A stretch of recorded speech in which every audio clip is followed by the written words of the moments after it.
จักอยู่แล้วว่าไม่ผ่าเสือละไม่อยู่ถึงนั่นฮะไม่แอมพานี่แหละแบบนี้ฮะบ่แม่นนี่มัน มันไม่ผ่ากระจาดนี่มันไม่ผ่าเสือละโอ้ยเนาะเจ้าก็ได้ใช้เบิ่งทั้งไอ้ใช้เบิ่งใช้ก็ตัวอย่างมันบ่ว่าบ่เคยเห็นไม่ผ่าเสือละมันเป็นแบบใดไม่ผ่าโชลาณตอนนี้ก็แม่นจำนี่ไปก่อนแต่ว่าท่านเลยก็ดีใจแล้วดีใจบ่เลยเอาไอ้ก็ดีใจนำเนาะบุคิดบุพันแล้วว่าสิมาฮอดจุดนี่พี่น้องกะหลายๆท่านเพิ่นกะสดซอยกันเข้ามาเห็นจำนี้ดีใจแทบตายแล้วดีใจแทบตายไว้ก่อนครับถ้าง่ายก็มีข่าวดีสิมาแจ้งเป็นหันหน้าใส่ละบาดนี่อย่าคู่ว่าข่าวดีหยังเลยข่าวดีก็คือมาแจ้งข่าวดีคือ1วงกบและบานประตูได้แล้วเด้อเชื่อได้อยู่บ่วงกบมันเป็นยังไงฮะวงกบวงกบเลยวงกบเป็นยังเลยตายคักบานนี่วงกบกับบ่จักบานนี่บ่ฮู้วงกบเลยทั้ง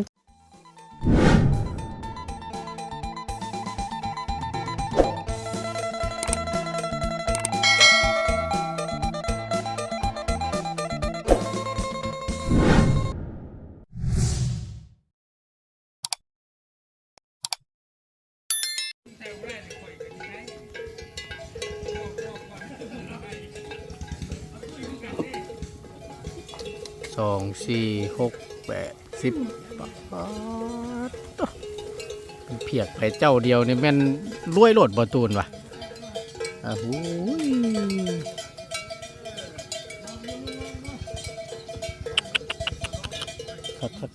คักนี่แหละเพิ่นจังเอิ้นว่าในห้อยพี่น้องเนาะไล่ดีเลยพวกนี้นี่มันเจ้าเดียวแล้วบ่ตูนเห็นแต่ละมื้อนั่นป๊าดโตเราเลี้ยงผ่านไปผ่านมาอยู่นี่แล้วพี่น้องเงินล้านเงินแสนเนาะขายนี่ป๊าดโตแล้วดีแม็กกี้พูดเล่นนี่เอาคอยขับลงแรงเด้อพี่น้องเด้อเนาะคอยขับลงแรงแล้วมื้อนี้กะสีแดดแย่หูแย่ตาแน่หน่อยนึงพอดีว่าเนาะเดี๋ยวทางประตูเสียบไม้ก่อนแป๊บหนึ่งพี่น้อง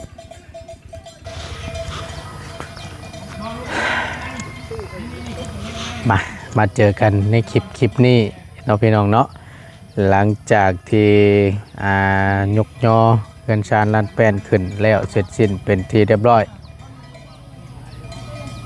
มือนี้ก็เป็นอีกมือหนึ่งมืองามยามดีเนาะคือจังซี่พี่น้องทั้งประตูจะได้นำเสนอคลิปนี้มีข่าวดีสิเข้าไปแจ้งทางน้องพรเพิ่นเติมอีกพี่น้องเนาะก็สิบอกน้องเพิ่นนี่แหละเอาก่อนอื่นพี่น้องเลยกราบสบายดีและสวัสดีเด้อพี่น้องสบายดีเบิดสุขสู่คนบ่ว่าสิอยู่ในและก็ต่างประเทศก็ยินดีต้อนรับเข้าสู่ช่องประธานป้องชาแนลคือเก่าโดยพี่น้องเด้อนำเสนอโดยบ่ตูนเนาะพบเจอกันพอดีทั้งประตูก่อนครับเนาะหลังจากที่เราไล่ซอยเบิ่งแขกคนหรือว่าหยุกยอเฮือนยอซานแล้วเป็นที่เรียบร้อยในอาหารการกินพี่น้องเลยก็ถือว่า ว้าวแล้วก็ข้อแห้งไปน้ำระบาดนี่ขอโทษขอไฟได้ไรในอาหารการกินก็ถือว่าทั่วเทิงโยเนาะพี่น้องเนาะเป็นน้ำเป็นในน้ำแรงน้ำเขียวทางประตูนก็จัดสรรมาไว้ให้ตามที่ชมมาพาควรว่าสั้นซะเนาะเอาคือจังว่า โอ้ยพี่น้องเลยขอโทษขอไปน้ำลายคือจังซี่พี่น้องเนาะก่อนอื่นทางประตูนก็ดีใจแทนน้องเพิ่นเนาะมื้อนี้มาฮอดจอดถึงเป็นที่เรียบร้อยข่าวดีอย่างต่อเนื่องคือเรื่องข่าวดีแบบไรวันที่พี่น้อง บ่ตูนสิเข้าไปแจ้งข่าวดีเรื่องวงกบและบานประตูพี่น้องเอ้ยเนาะสองอย่างนี้ก็ถือว่ามาเด้อพี่น้องเด้อทั้งบ่ตูนแจ้งทั้งพี่ทั้งน้องทั้ง FC นำให้รับผู้นำกันงบส่วนซื้อบังกบและบานประตูอยู่นำบ่ตูนเองเด้อพี่น้องเนาะแจ้งให้รับผู้นำกันแต่ว่าลักๆกันนี่ก็ยังขาดอยู่โตไม่พาโซล่าและหลังคาเฮือนพี่น้องเนาะเดือแผ่นอลูซิ่งนี่แหละตัวนี้ก็ชิ้นใหญ่พอสมควรแต่ก็ยังบ่มีแต่ว่าณตอนนี้นะมีแล้วบงกบและบานประตูเนาะก็เป็นทั้งพ่อกับแม่เพิ่นเส้นเก่าเส้นเคยพี่น้องเนาะก็ทั้งพ่อกับแม่เพิ่นนี่ก็สดช่อยมานี่ก็หลายซึ่งทางครอบครัวของน้องพรเนาะทั้งพ่ออภรกับแม่ติ๊กพี่น้องว่าจะเป็นแนวอย่างแนวกินนู่นนี่นั่นทางพ่อกับแม่เพิ่นก็คอยซัพพอร์ตโดยตลอดมาเนาะก็บ่ได้ให้ขาดตกบกพร่องแต่ว่ามาอีกรอบนี้ทางพ่อกับแม่เพิ่นก็ว่าเนาะสิขอรับในส่วนเป็นวงกบและบานประตูเด้อว่าซั่นแจ้งทางน้องเพิ่นนะครับผู้นำเด้อบ่ตูนเด้อว่าซั่นทางบ่ตูนก็ก่อนเดินก็ในนามสะพานบุญเนาะก็ขอบบุญขอบคุณขอบใจทางพ่อกับแม่หลายๆเนาะที่บ่ปะบ่ทิ่มทางน้องพรเนาะทางประตูในน้ำเป็นสะพานบุญต่างหน้าก็ขอให้พ่อกับแม่จงอยู่ดีมีแห้งความเจ็บอย่าสุไลความไข่อย่าสุมีเด้อปรารถนาสิ่งใดขอให้สมคำมุ่งมั่นปรารถนาเด้อขึ้นเหนือลงใต้ไปใส่มาใส่ก็ขอให้มีแต่คนหักคนแพงเนาะสิ่งที่สำคัญขอให้อายุมันคนยืนเนาะอยู่ลำลูกลำดานเป็นนานๆเด้อเนาะสาธุเด้อเอาทางประตูก็สิเข้าไปแจ้งเพิ่นก่อนเนาะสินอนรับอยู่บ่เด้มื้อนี้พี่น้องเนาะหลังจากที่ได้ยกได้ย่อเฮือนขึ้นไปแล้วผัดว่ามีข่าวดีเพิ่มเติมเข้ามาอีกบาทนี่พี่น้อง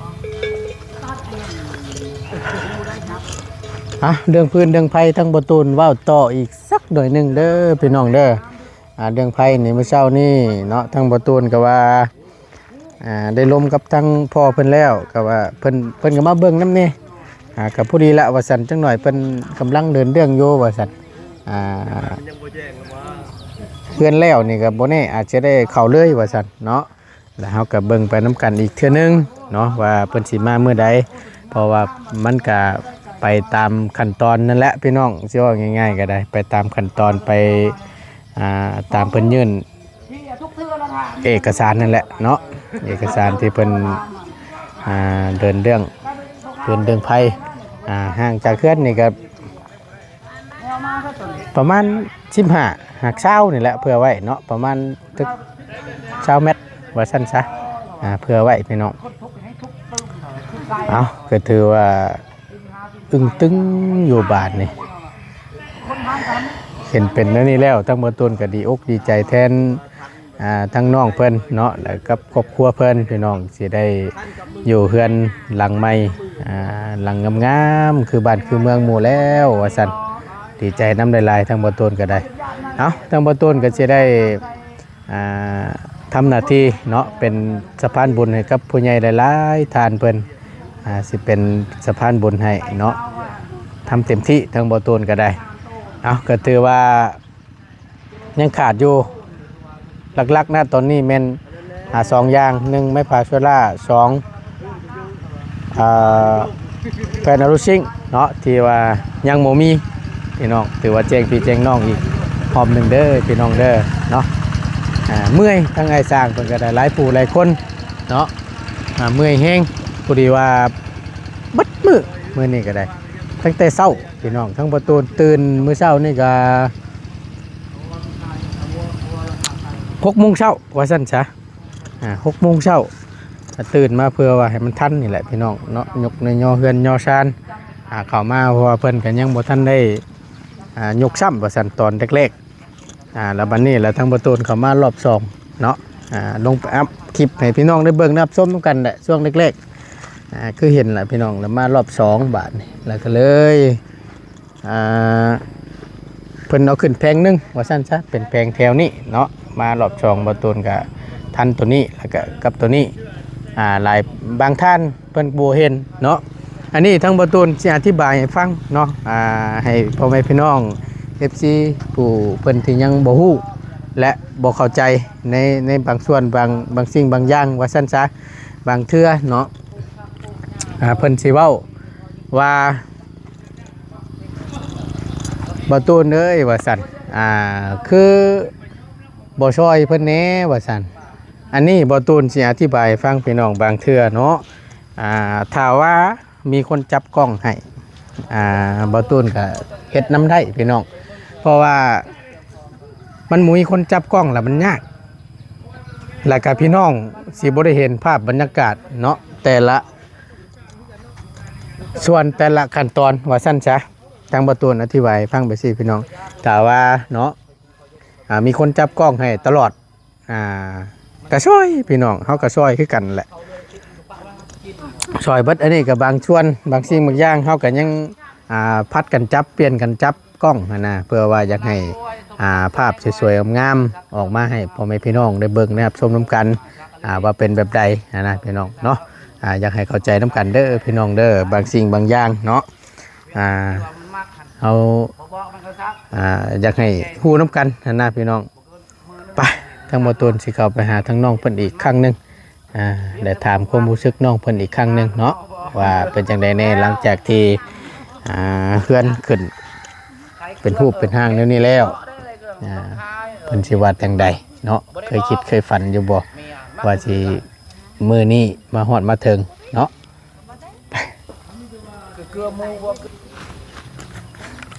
ก็สิเมื่อยเนาะฮะบ่ได้เมื่อย บ่ได้เมื่อยบ่ได้อดเอาเด้ออดเอาเพื่อเฮือนงามเจ้านี่แหละเดือนนึงฮะเดือนนึงอายุโอ้ยสิแม่นเว้าคือเนาะเว้าคือแท้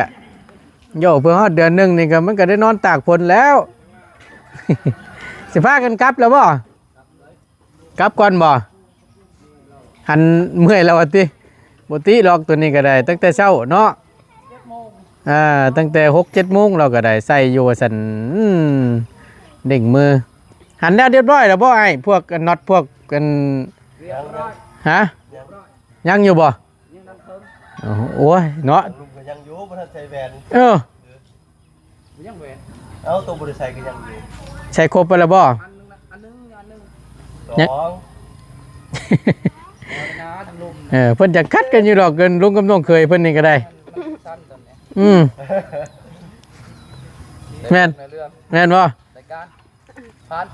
ผ่านเลย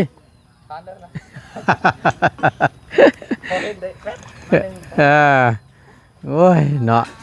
เอาทั้งโดยเอาก็สิได้ฮู้นำกันบัดนี้แหละก็สิได้เบิ่งไปนำกันแหละพี่น้องเนาะถือว่าครั้งแรกว่าซั่นซะได้ร่วมงานกับทีมงานได้เราส่วนใดที่นั่นบ่แล้วเจ้าก็เก็บไว้เดี๋ยวน้องเด้อเก็บไว้เพราะว่ามันนี่แหละเอาไว้ใส่ไว้ซอยย่ำจำเป็นนั่นแหละเนาะกินข้าวกินน้ำอยู่มื้อนี้นะฮะได้กินอยู่กินตามมือเจ็บท้องฮะกินตามมือเจ็บท้องนานกินตามมือหุ้งแล้วเจ็บท้องเอาสบายดีพี่น้องเนี่ยเด้อโดยสบายดีแต่เศร้าแต่เซี่ยวผลเราก็ได้โอ้ยจักสิว่าจังใดเนาะกับบติแล้วตอนนี้โอ้ยพี่น้องเลยครับต่างพอเป็นนะไผนะพอนะบ้าวพอนะบ้าวเลยใช้คนไหนนี่เมนบ่น่ะนั่นบ่เลยเช้านี้เราบ่ได้มาบ่จ้ะอันนี้บ่เลยพอนะบ้าวเจ้าบ่เลยคนไหนนั่นล่ะนี่เด้น้าบ่าวตัวเด้ฮะน้าบ่าวตัวน้าบ่าวตัวไหนนี่เด้นี่เลยทั้งพ่อน้าบ่าวสร้างนี่เลยพี่น้องกันบ่ดิกับพี่น้องฮะพี่น้องเนี่ยพี่น้องเจ้าพี่น้องมันก็ฮู้เอ้าบ่จับเจือเคยเบะพี่น้องแม่แหละเบะกับมวยนี่นะพี่น้องแม่แหละกับวายนี่นะงุ้งเลยได้บาดนี่แม่นบ่ไอ้สร้างบ่เป็นพี่น้องกันบ่พวกแลนี่เนาะ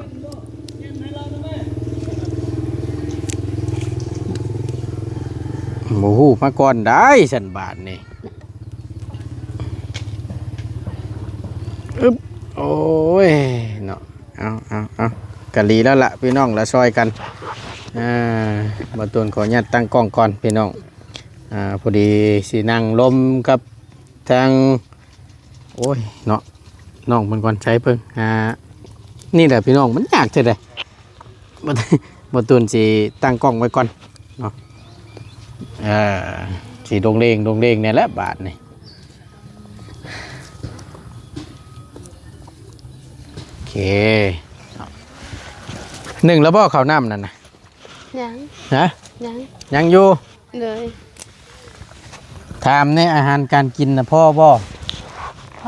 พออยู่เลยยันว่ามันยันว่ามันบ่พอหมูที่ซื้อมาพออยู่เนาะเลยยันว่านี่แหละเหลืออยู่บ่เลยเหลือตัวที่เฮาเฮ็ดชุกบ่หรือว่านั่นน่ะชุกตัวชุกนะที่ชุกที่ขั่วอันตอนเช้าอันบ่เลยมันขั่วตอนเช้าแล้วก็ไว้กินกันในช่วงแรงๆนั่นแหละไว้กินกันช่วงแรงๆนั่นแหละเพราะว่าตั้งบ่ตูนก็ย่านว่ามันย่านว่ามันบ่พออยู่พอกินแขกคนเพิ่นมาโยเฮือนโยซานนี่แหละก็กังวลอยู่เนาะว่าเพิ่นมามื้อเช้านี่ประมาณ20ปลายพุ่นเนาะโดยประมาณ25คนเนาะแต่ว่าเพิ่นมาชดมาช่วยกันจนแล้วจนทั่วพี่น้องเนาะก็ถือว่าซอยกันแบบชุดๆดีซี่บ่แต่ละเทื่อเพิ่นยกเฮือนโยซานอยู่ในบ้านนี่เลยแบบเป็นซอยสายตัวทั้งถึงก็เพิ่นจังเมื่อถ้าผู้ก็บ่มีเวียกเพิ่นได้ซอยผู้ก็มีเวียกเพิ่นก็เมื่อก่อนเลยเพราะว่าหากแต่ละเทื่อโอนาเกช่วยห่วยเลยอันเนี้ยจักมาช่วยยันเจ้าได้สิได้มึนตึ๊บบัดเก่าหัวก่อนบัดว่าจะได้เกาะว่าเอ็มร้อยให้ทางพอโตเพิ่นกินเอาหาข้าวหาน้ำคู่กันกินนั่นแหละเนาะครับดอกไม้โอเคแล้วเบื่อเจอกันไหมเนาะ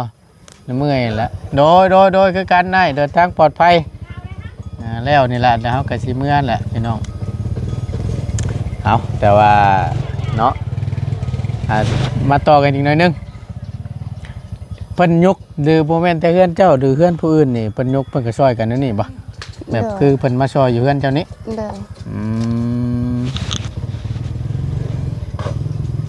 ถือว่าโอเคแล้วเนาะก็ว่าสั่นช่วยกันดีพี่น้องถามอีกครั้งหนึ่งเป็นยังไงหลังจากที่ได้ยกขึ้นแล้วตั้งเสาขึ้นเป็นรูปห้างอย่างสิความรู้สึกของเจ้าถามจากใจเลยแหละบาทนี่รู้สึกดีใจแห้งที่สุดเลยดีใจแห้งที่สุดเลยดีใจแห้งที่สุดเลยเคยฝันอยู่ว่าเมื่อนี้สิมาฮอดมาถึงบ่เคยคิดเลยบ่เคยคิดเลย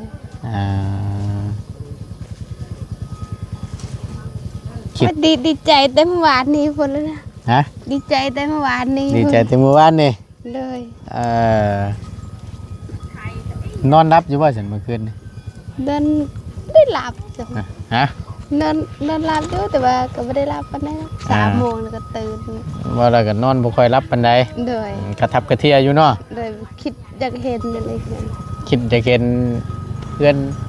สิเป็นจังได๋เด้ติเลยได้เห็นแล้วบ่บัด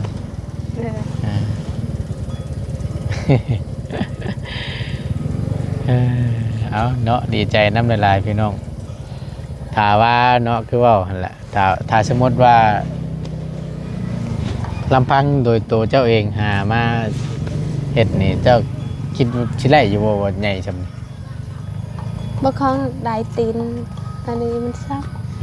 บ่คล้องได้ตีนเล็กนี่ซ้ำบ่คล้องได้ตีนเสาซับบ่ว่าดูคือได้บ่ได้อะไรบ่คิดเลยแม่นบ่ อืมจักสิไปหา โดย เฮ็ดหยังเนาะจักสิไปหาเฮ็ดงานหยังจังสิได้ อันนี้ก็บ่แม่นว่าง่ายเด้พี่น้องเนาะในการที่จะเฮ็ดเฮือนหลังหนึงกว่าสิสำเร็จกว่าสิแล้วใช้เงินถือว่าโอ้หลายคำบ่เก็บบ่หาบ่ได้ดีได้พี่น้องถือว่าแบบสุดๆล่ะคือทางง่ายลงไปไทยก็เก็บออมรอมริบคือกันอดมือกินมือหั่นแหละพี่น้องเพื่อจะมาสร้างเฮือนสร้างชานแล้วก็เฮ็ดเฮือนเฮ็ดชานนี่แหละพอได้พักพอได้ชดได้เช้ากับหมูมีเฮือนมีชานอยู่ก็คือเว้าหั่นแหละมาแต่เฮ็ดเวียกเฮ็ดงานหรือว่ามาทางอื่นทางไกลกับหมูมีเฮือนเป็นของเจ้าของมันก็ยากอยู่เนาะมันสำคัญได้แหละพี่น้องเอาง่ายๆซะเอานี่ก็ถือว่าเบิดลายเติบอยู่นี่ยังโตนี่แหละบาทนี่ไม่ผ่าเชียวละจักอยู่แล้วว่าไม่ผ่าเชียวละ ไม้อยู่ถึงนั่น ฮะไม่แอมพานี่แหละ แบบนี้ฮั่น บ่แม่นน่ะมัน มันไม่ผ่ากระจาดนี่มันไม่ผ่าเชียวละโอ้ยเนาะเจ้าก็ได้ใช้เบิ่งทั้งไอ้ใช้เบิ่งใช้ก็ตัวอย่างมันบ่ว่าบ่เคยเห็นไม่ผ่าเชียวละ มันเป็นแบบใดมี ฮะ ฟ้าโชลา เอาเบิ่งเด้อแนมคนบ่ตูนก็ได้จักสิว่าจังได๋อยู่เฮือนเพิ่นแถวนี้เพิ่นบ่เห็นเนาะในพาเซลล่า มันเป็นจังได๋สิเบิ่งให้เบิ่งใน YouTube นี่ก็มันบ่มีสัญญาณพี่น้องเบิ่งเด้อนี่สิเบิ่งนี่เบิ่งสิหาเบิ่งให้มันเป็นแบบใดมีอยู่บ่บุ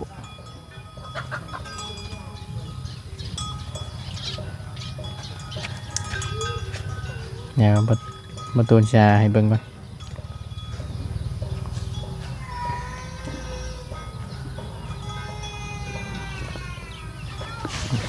บ่เคยเห็นเลยนะยันเจ้าเคยเห็นอยู่หากยันเจ้าจำบ่ได้นี่ บ่เคยได้ยินแบบ บ่เคยได้ยินพร้อม เลย เอ้า ไฟฟ้าโชลาจักอีหยัง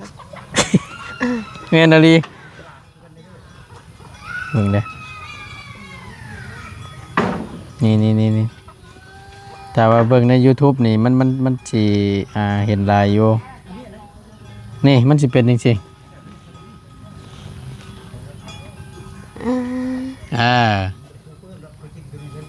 นี่มันโมเมนต์มันเป็นไม้อย่างนี้เขาได้มันเป็นไม้เป็น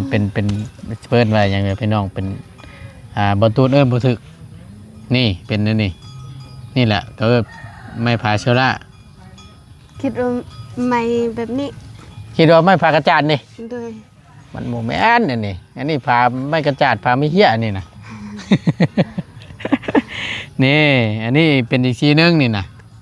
โดย เอาเดี๋ยวทั้งไอ้สิถามอีกอยู่ดอกในความมักส่วนโตวว่าฉันช้าว่าเรื่องสีนี่สิมักแบบใดเพราะว่าถ้าสมมติว่ามีงบมีอย่างมาหั่นนะ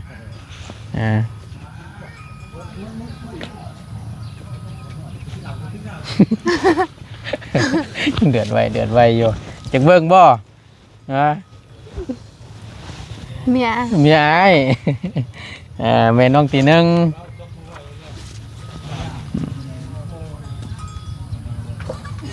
แต่ยังงามเลยเนาะ นะยังงามอยู่ นะ พอแล้วเฒ่าแล้วมีลูกเลย แต่คน นี่เด้ เป็นเรื่องนี้ ผู้เดียวนี่แหละ ลูกระเบาก็ได้ 4 ปีน้องตีหนึงนี่ คืออายุบ่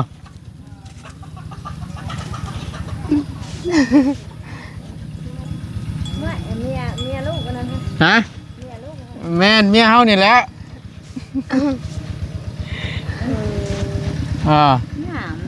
นะโอ้ยดีใจได้สันเนาะย่องเมียเฮางามแล้วบัดนี้ บ่งามดอก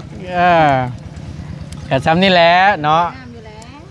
เพราะเขาวัดเขาว่าได้อยู่ดอก นี่แหละลูกง่ายน้องตีหนึง4 ปีเพิ่นก็เฮียนนี่ล่ะก็อยู่อนุบาล1 แล้วคือไอ้บ่คือว่า คือแม่พุ่นติ หน่อยมันตาย ตายคักบาดนี่พี่น้องเอ้ยไปน้ำแม่เบิดเลยโอ้ยขายหมวกละบาทนี่ เอาโมมีอย่างไรพี่น้องเว่านัวหัวมวนนี่แหละไม่แบบอันนี้เป็นไม่พาโชล่าเด้อ เลย เดี๋ยวไอ้ชิอันออกไปข้างนอกแหละเดี๋ยวมีเวลาแหละสิเข้าไปเบิ้งแต่บันทึกภาพไว้แหละมาให้เบิ้งหรือว่าถ่ายไว้ให้เบิ้งก็ได้พี่น้องเนาะเอาถ้าง่ายก็สิกลับได้บาทนี่เด้อเพื่อสิฮอดเด้อสิกลับก่อนเดี๋ยวตื่นมามือใหม่แล้วก็จังว่ากันบาทนี่ณตอนนี้ก็แม่นจำนี่ไปก่อนแต่ แต่ว่าทะเลก็ดีใจแล้ว ดีใจบ่ เลย เอาไอ้ายก็ดีใจน้ำเนาะบุคิดบุพันแล้วว่าสิมาฮอดจุดนี่พี่น้องกะหลายๆท่านเพิ่นกะสดซอยกันเข้ามา เห็นจำเนียก็ดีใจแทบตายแล้ว ดีใจแทบตาย เลย ไว้อย่าว่าดีใจแทบตายก็เหวจนกูบ่ได้นอนขึ้นใหม่แล้วเนาะ ดีใจเลย ดีใจชุดๆเลยแหละ เลย ก่อนกลับทางง่ายก็มีข่าวดีสิมาแจ้ง จะเป็นไว้ หันหน้าใส่ละบาดนี่ อย่าคู่ว่าข่าวดีหยัง เลย ข่าวดีก็คือ มาแจ้งข่าวดีคือ1วงกบและบานประตูได้แล้วเด้อ เชื่อดีใจเอ้ย แจ้งไงฮู้นำเด้อห้ำมาเบิ่งกล้องให้ละเบ้านี่ได้อยู่บ่ วงกบมันเป็นยัง ฮะ วงกบ วงกบ เลยว งกบเป็นอีหยัง เลย ตายคักบาดนี่วงกบก็บ่จักบาดนี่บ่ฮู้วงกบ เลย ทั้งเจ้าเอิ้นแบบแรกซะอยู่ทางบ้านเจ้านี่ ไม่ได้ ประตูปองเยี่ยมนี่นะประตูปองเยี่ยมนี่ประตูหน้าต่างนี่ วงกบ แม่นใจปะทั้งประตูใช้เบิ่งยังไงประตูปองเยี่ยมเขาเปิดออกเปิดเข้านี่นะ อ๋อ เพิ่นเดินวงกบและบานประตู บานประตู บานประตูนี่ตัวนั่นมันหัน อ๋อ ตัววงกบนี่เป็นอันนั่นมันเชื่อเป็นไม้ตั้งว้าบ่ฮู้อีเจ้าก็เบิ่งให้เบิ่งอีกก่อน อุ้ย ก็อันตราย คิดว่าจังได้บาทนี่บู๊ดีนะแบงค์นี่ประตูหน้าต่างตัวนี้ วงกบ เพื่อนวงกบนี่ประตูหน้าต่างนี่เห็นบ่ตัวนี้นี่ละ ดองไปกระแดะแน่เลย และบานประตูนั้นตัวนั้นประตูเขาปิดเปิดเด้ตัวนั้นแหละ สองอย่าง สองอย่าง โอ้เด็กก็คือดีใจแทบตาย โอ้ยเนาะเอาก็มีแต่ว่าถือว่าทางง่าย มาแจ้งเด้อ เลย ทางง่ายมาแจ้งให้ครับผู้น้ำกันเด้อก็คือในส่วนนี้ได้เป็นที่เรียบร้อยเด้อ เลย แต่ว่ายังลักๆเลยก็แม่นไม่พาโชล่าคือให้เว้าอันเนี้ยสองมาแม่นหลังคาหรือว่าแผ่นรูชิ่งนี่แหละเด้อตัวนี้แหละลักๆแต่วงกบและบานประตูนะได้แล้ว แผ่นนั้นรู้สิ่งเอี้ย แผ่น เอ้ยสังกะสีดิ แต่ว่าโมเมนต์สังกะสีนี่ มันโมเมนต์แบบที่ใดเอาเดี๋ยวค่อยเบิ่งน้ำกัน ปอโรงเรียนนะเด้ ที่ว่า ถ้าบรรดาปอโรงเรียน แม่นบ่คือกันบ่ครับ คือกันกันเป็นหนึ่ง บ่แผ่นรูชิ่งเจ้าจักบ่ฮู้อยู่คือเก่งแท้บ่เดือยเจ้าได้คือเจ้าบ่ฮู้ ไม่เคยเห็นอ่ะ อาจสิเคยเห็นแต่ยันบ่ฮู้ชื่อ แบบนั้นท่านตูชีฟ้าหัน บ่อันนั้นก็กระเบื้องอะนะกระเบื้องอันนั้นน่ะ ไม่แล้ว แผ่นรูชิ่งต่างหาก ไม่แล้วเป็นโรงเรียนปะ จักแลเคยเนาะยังบ่เห็นหลังคาโรงเรียนอยู่ บัดฮันนะโซนนะเด้ตังฮันตอนตะไม้บัดฮันมันตลีนัวปอฮันมันตลี ขนาดกูบ้านเหนมกูจะใจเหนมเป็นกูไปก็เบิกไป ก็ไม่ได้กระเบื้อง เอาเดี๋ยวจังค่อยเบิ่งเดี๋ยวมีงบมาก่อน เลย เดี๋ยวสิแจ้งให้เบิ่งครับผู้ร่วมกัน แต่ว่าณตอนนี้ คือมีแล้ววงกบและบานประตูเด้อ โดย แจ้งให้เฮาผู้นำเด้อ โดย เพื่อว่าทางทีมงานเข้ามาแล้วก็เพื่อเพิ่นตามว่าส่วนใดที่มันขาดส่วนใดที่ได้แล้วให้แจ้งทีมงานนำแล้วก็แจ้งพี่แจ้งน้องนำให้เฮาผู้นำกันเด้อก็มีแต่ว่าคือเก่าคือเดิมทั้งพ่อกับแม่เพิ่นเช่นเก่าเช่นเคยเด้อที่เพิ่นชดเชยเจ้าแต่ละสิ่งแต่ละอย่างว่าจะเป็นอาหารการกินนั่นแหละแล้วบัดนี้แหละทั้งพ่อกับแม่เพิ่นก็ว่าสิซอยวงกบและบานประตูให้อ้ายมาแจ้งเจ้าให้ผู้นำกันเด้อคือเก่าสองท่านคือเก่าเด้อ เป็นสนมพร้อมนะ ทั้งพ่ออำพรกับแม่ติ๊กเด้อ โดย ให้คำอวยพรอวยชัยเพิ่นนี่แหละเว้าผ่านนี่แหละเอา ตั้งของมบและขอบคุณเอ้า ตั้งใจแหละเนาะ โดย เออ ตั้งขอบคุณหลายๆเด้อและขอบใจหลายๆเด้อทั้งพร้อมพรกับแม่เต็กได้ช่วยลูกเดือละขอให้พ่อกับแม่จงมีโชคภาพแข็งแรงเด้อความเจ็บอย่าได้ความขายยานี้ปรารถนาสิ่งใดขอให้ได้สิ่งนั้นสมความลังมัดปรารถนา โถ ยังไม่ทันจบ เอาจบจันสาธุถ่าได้อ้ายก็ได้ ก็ให้นอนหลับได้เงินหมื่นเต้นมาได้เงินแสนแลนเฟอร์มี่ให้ได้แก้วมีสุขโทษจะมาผ่านมานจะมาเบียดเด้อสิ่งสำคัญก็ให้พ่อกับแม่จงเป็นไรอะ หึ ก็ให้แม่อยู่ยืนสาธุดีไปแล้วดีใจเกิน ดีใจแฮงบ่ดีใจจนอวยพรอวยชัยจนบ่ถึกบาทนี้ เอาบ่ติแหละเนาะดีใจน้ำทางง่ายก็เด้อ เลย ดีใจดีใจ นี่หมดมือจะเป็นอีหยัง นี่เบิดมื้อ เจ็บหมดกึ่ง ว่าหลายว่าติ เลย เอาโอเคสันเนาะทั้งบ่ตูนก็ดีอกดีใจน้ำลายก็ถือว่าได้ไปแล้วอีกส่วนหนึงเนาะอีกส่วนหนึงก็ยังบ่ทันมีพี่น้องเอ้ยเอาทั้งเบิดทั้งมวลก็แนะนำเป็นสะพานบุญทั้งบ่ตูนก็ขออวยพรอวยชัยเนาะต่างหน้าพี่น้องก็ขอให้ทั้งพ่อกับแม่สองท่านเนาะจงมีแต่ความสุขกายสบายใจเด้อนอนรับก็ขอให้ได้เงินหมื่นนอนตื่นก็ขอให้ได้เงินแสนเด้อทั้งพ่อกับแม่บ่ว่าสิธุรกิจการงานใดๆก็ขอให้ราบรื่นในหน้าที่การงานตลอดปีและตลอดไปเด้อพ่อกับแม่มาสำใดขอให้กลับคืนไปหาสู่ทางครอบครัวของแม่กับพ่อร้อยเท่าพันเท่าเด้อสิ่งที่สำคัญก็ขอให้อายุมันคนยืนสุขภาพจงแข็งแรงอยู่น้ำลูกน้ำดานเป็นนานๆเด้อผลผู้ชนในครั้งนี้ที่ทั้งท่านทั้งพ่อกับแม่ได้ทำเนาะก็ขอให้ได้บุญหลายๆเด้อซอยผู้ทุกข์ได้ยากเนาะสาธุเด้อเอาที่ขาดบ่ได้ก็คือทางพ่อแม่พี่น้อง FC เช่นเก่าเช่นเคยเนาะที่คอยติดตามและเป็นกำลังใจให้กับบ่ตูนโดยตลอดมาเบิ่งคลิปโดยบ่ข้ามโฆษณาสิ่งที่สำคัญเนาะสำหรับคลิปนี้บ่ตูนและน้องพรลาไปก่อนเจอกันมื้อหน้ามื้อนี้เมื่อยแล้วบัดมือดีมื้อนี้พี่น้องเนาะสบายดีเด้อพี่น้องเด้อถือว่าชุดๆล่ะมื้อนี้เนาะ เลย บ้านไม่อันไหนเนี่ยโอเคถือว่าเมื่อยกันแต่เศร้าพุ่นละจนค่ำไปน้องเลยไปบ้านนี้อึ๊บโอ้ยดีใจน้ำ